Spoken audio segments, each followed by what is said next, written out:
We Indians love our freedom. When any attempt has been made to snatch our freedom, our alert citizenry did not hesitate to seize the power back from autocrats. So it is essential that all the institutions, including the police and the investigative bodies, uphold and strengthen the democratic values. We should not allow any authoritarian tendencies to creep in.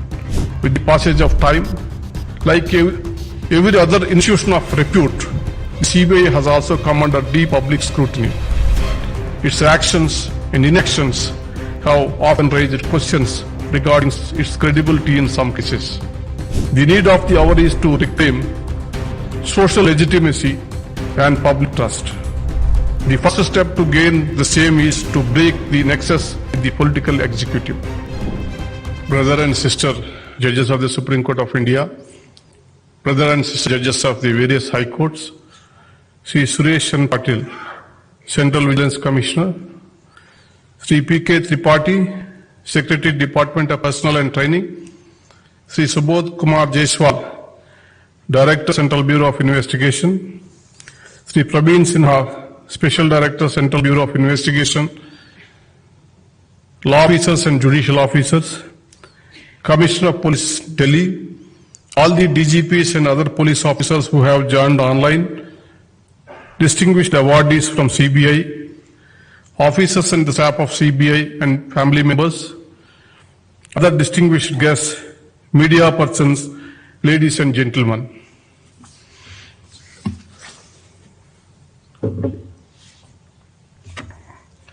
It's a great privilege to deliver the 90th D.P. Kohli Memorial Lecture. At the outset, I would like to pay my tributes to late Sri Ramana Kohli, the founding director of CBI. He was an exemplary officer. Sri Kohli was renowned for his courage, conviction, and remarkable efficiency. His vision turned CBI into the premier investigative agency of India. The tales of his unimpeachable integrity traveled far and wide. When the director, Sri Subodh Kumar Jaiswal, came to me to invite for this lecture, I told him very frankly that I may have to express some critical opinions about the functioning of the police in India. Hope he has not invited trouble by inviting me. Sri Jaiswal comes across as an officer who has committed towards improving the functioning of the organization. I remember the times when CBI is in anxiety. We used to conduct several press conferences even before conducting a proper investigation. I am happy to note that under the present leadership, the organization is maintaining a low profile, as it should be. My only wish, Mr. Director, is that you abide by the rule book and stand by principles. I wish you and all the officials of the CBI and other investigating agencies the best for the future. Let me begin with an interesting Telugu story written by one of the famous criminal lawyer, Rajakonda Vishwanath Shastri. The predicament of a foot soldier in the police force is captured beautifully by the famous author, popularly known as Ravi Shastri, from Andhra Pradesh. This story dates back to over 6 decades. I shall loosely translate a part of it for your understanding. This is the lament of a head constable, and he says, in his words, "What kind of a job is this? We die every day. As the sun rises, you see 4 dead bodies, 10 accidents, and 20 thefts. As if this is not enough, you have to look after the security of ministers 20 from Hyderabad and 60 from the center. We don't have to eat or sleep. We get roasted in the hot sun. In between, someone comes and says, my wife eloped. Another case says, my daughter is missing. Yet another says, my mother-in-law beat me up. There is no end to such silly complaints. Everyone wants the police. Other day, some big company director called us to complain that there was a snake in his backyard. Does he think we are snake charmers? No one is willing to spare a dime. Sub-inspector expects monthly collection of 1,000 rupees. Whose money? People's money. Do I have any share in it? Nil. Getting 100 rupees per month is a Herculean task. But when it comes to real work, I get 4 charges and 6 show cause notices daily. After making a watertight case, you reach the court and you find the advocates waiting like vultures. Witnesses are bribed to turn hostile. Every case has 1,000 loopholes. Everybody gets acquitted and we get strictures in the process. No sleep, only tea, not even brutal for us. Finally, when I get to home, I cannot even recognize my wife. Unquote. This is how he narrated a job of the police in the most difficult one.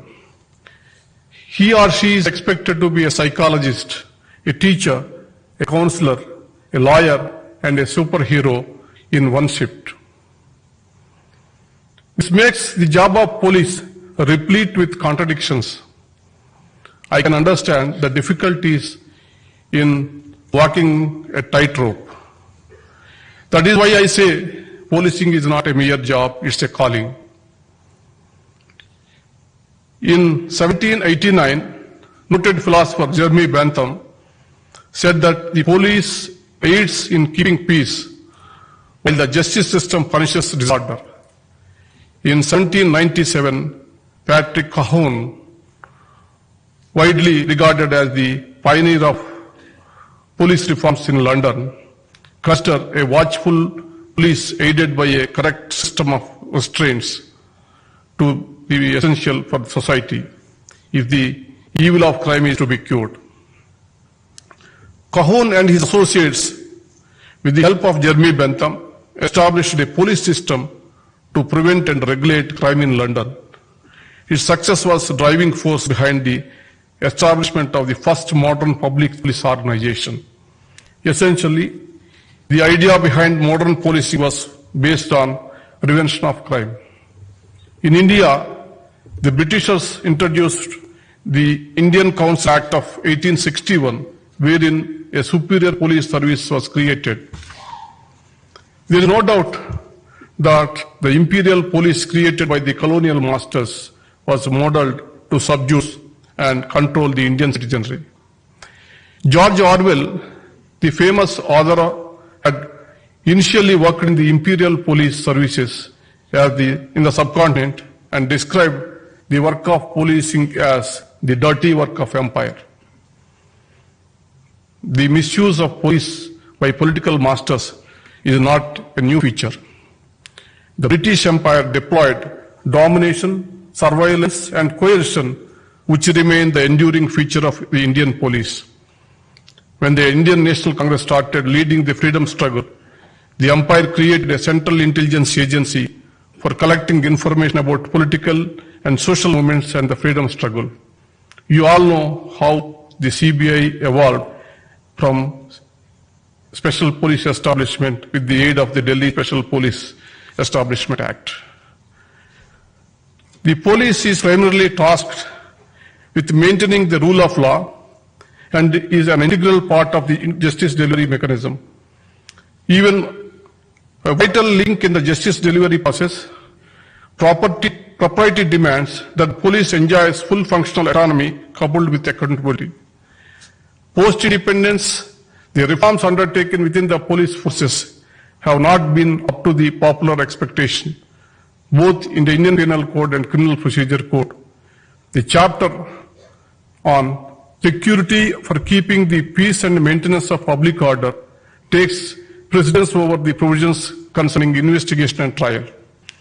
These provisions show the colonial need for punitive policing. These historical antecedents have not received sufficient attention while undertaking reforms.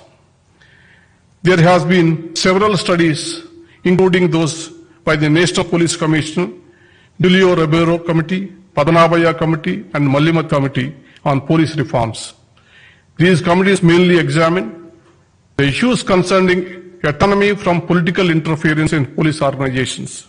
However, negligible attention was given towards living and working conditions of subordinate staff and officers. They also neglected police accountability with respect to human rights violation. These gaps need to be filled. Today, we are in the 75th year of our independence, and we have assembled here to discuss democracy, role and responsibility of investigative agencies. Given our experience with democracy so far, it is proven beyond doubt that democracy is the best suited for a pluralistic society like ours.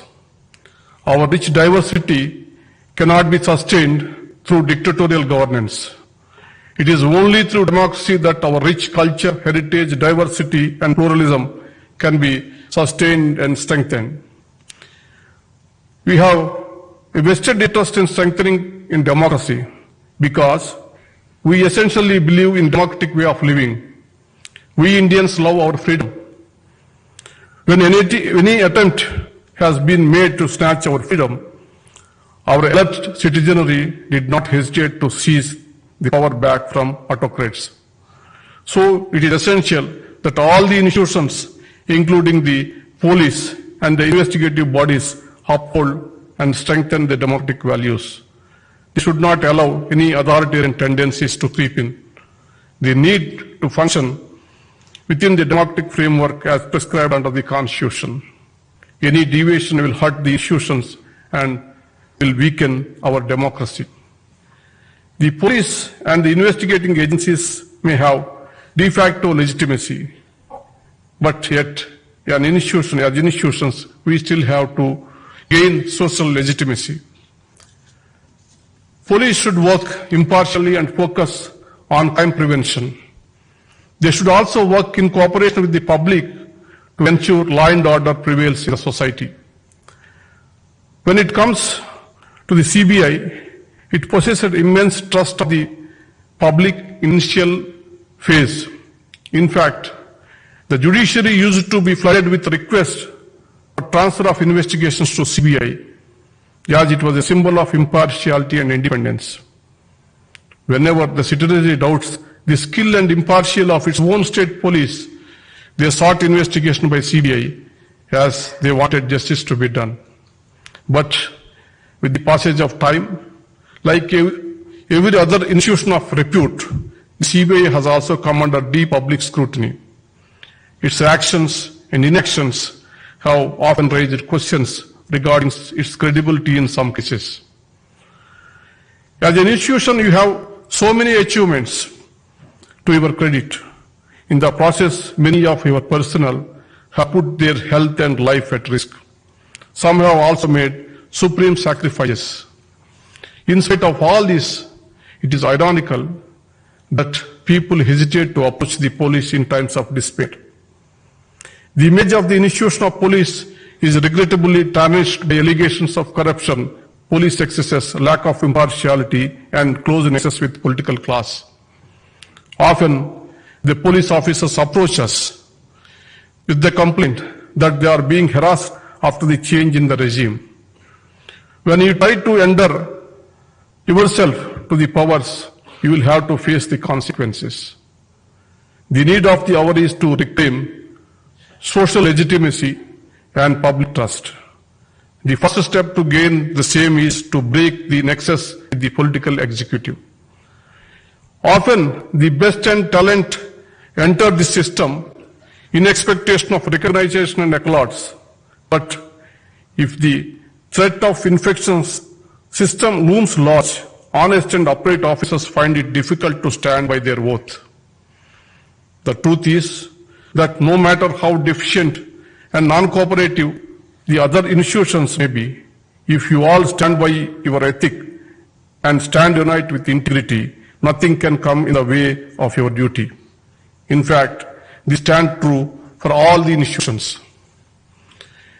This is where the role of leadership comes into play. The institution is as good or as bad as its leadership. A few upright officers can bring a revolution within the system. We can either go with the flow or we can be a role model. The choice is ours. Here I would like to point out a few issues that are affecting the system. Lack of infrastructure, lack of sufficient manpower, inhuman conditions and especially at the lowest rank, lack of modern equipment, questionable methods of procuring evidence, officers failing to abide the rule book, the lack of accountability of erring officers. There are certain issues which leads to delay trials, lack of public prosecutors and standing counsels, seeking adjournments, arraying hundreds of witnesses and filing voluminous documents in pending trials, undue imprisonment of other trials, change in priorities with the change of political executive, cherry picking of the evidence, repeated transfers of police officers leading to a change in the direction of the investigation. These issues often lead to the acquittal of the guilty and incarnation of the innocent. This severely affects the public trust on the system. The courts cannot simply monitor every step.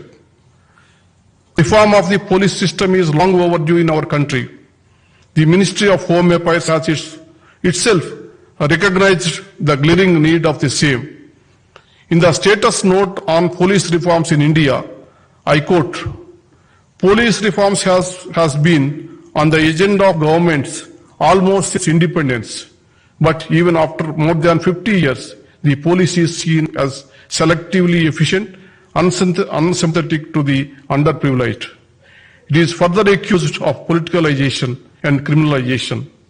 In this regard, one needs to note that the basic framework for policing in India was made way back in 1861, with little changes thereafter, whereas the society has undergone dramatic changes, especially in the post-independence times. The public expectations from police have multiplied and newer forms of crime have surfaced. The policing system needs to be reformed to be in tune with the present day scenario and upgraded to efficiently deal with the crime and criminals, uphold human rights and safeguard the legitimate interest of one and all." Unquote. It is an officially acknowledged fact that there is an urgent requirement for modernization of the police system.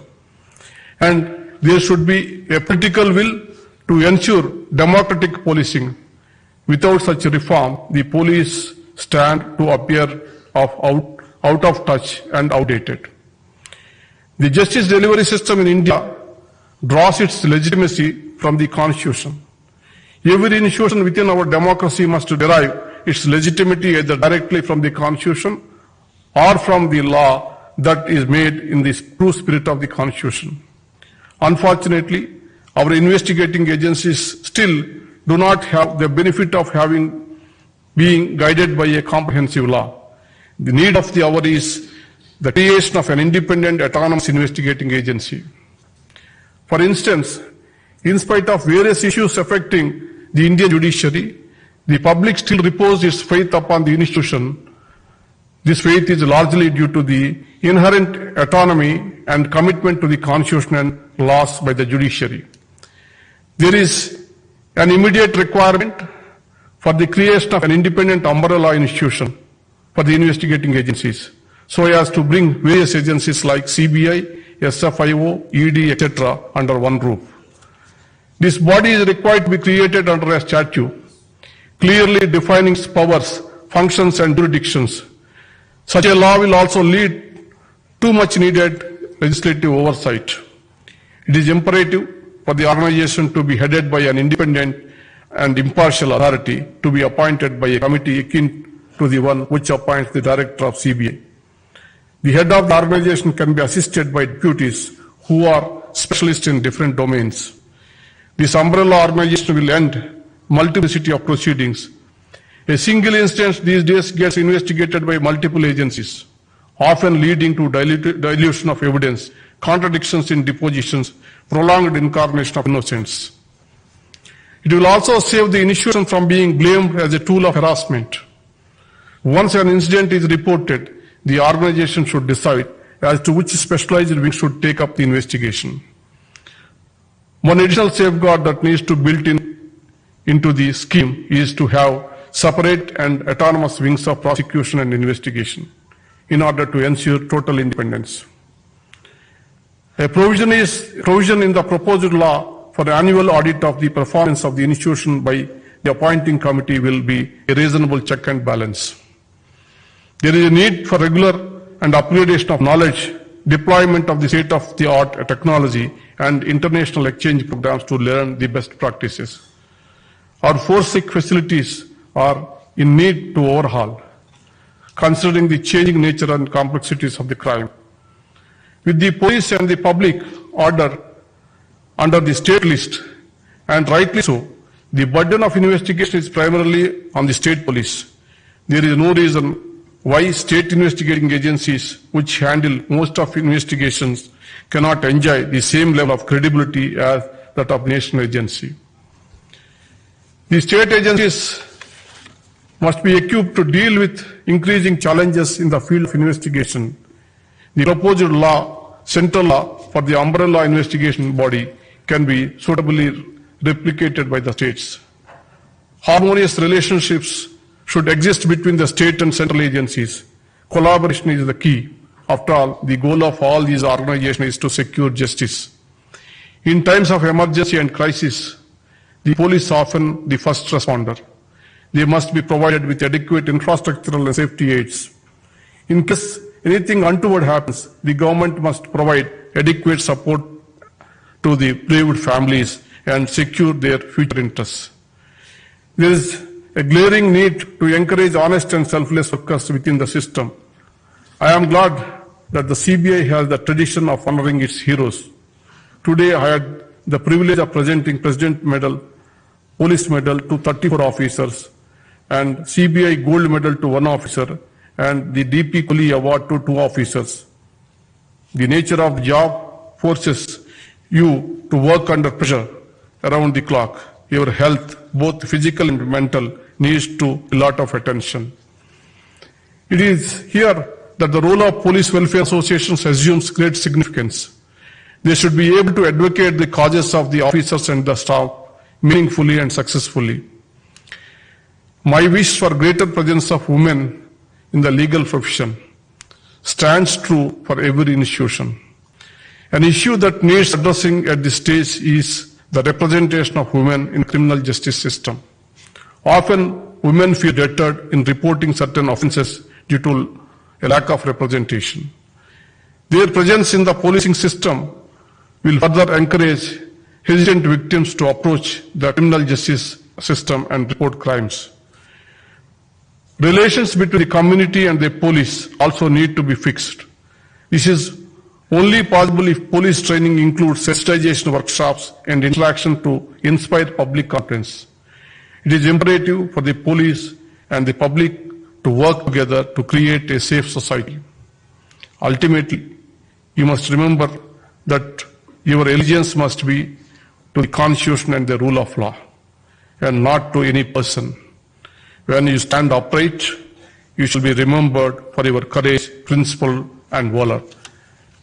The political executive will change with time, but you, as an institution, are permanent. Be impermeable and be independent. Pledge solidarity to your service. Your fraternity is your strength. Jai Hind, thank you.